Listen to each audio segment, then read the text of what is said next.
மதுரையில் முதலமைச்சர் M K Stalin road show, வழிநெடுகிலும் உற்சாக வரவேற்பு. தமிழ்நாட்டில் ஒமிக்ரான் வகையிலான கோவிட் தொற்று அறிகுறி, அமைச்சர் மா. சுப்பிரமணியன் பேட்டி. திமுக ஆட்சி மீது அனைத்து மக்களும் அதிருப்தியில் உள்ளனர், நைனா நாகேந்திரன் குற்றச்சாட்டு. தமிழ் மிகவும் தொன்மையான மொழி என்பதை பிரதமர் மோடியும் பல நேரங்களில் குறிப்பிட்டுள்ளார். தமிழிசை கருத்து. காலியிட விவரத்தில் வெளிப்படைத்தன்மை வேண்டும், டிடிவி வலியுறுத்தல். நானே பாமக தலைவர், அன்புமணி திட்டவட்டம்.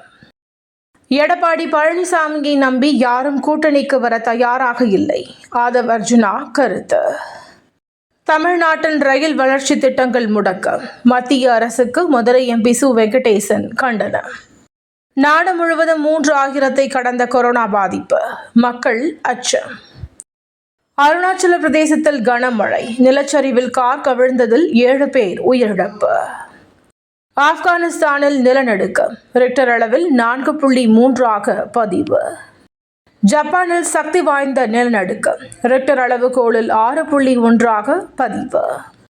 வெளிநாடுகளிலிருந்து இறக்குமதி செய்யப்படும் இரும்புக்கு 50% வரி, ட்ரம்ப் அறிவிப்பு. தேனி, நெல்லை உள்ளிட்ட மாவட்டங்களில் இன்று மழைக்கு வாய்ப்பு, வானிலை மையம் தகவல்.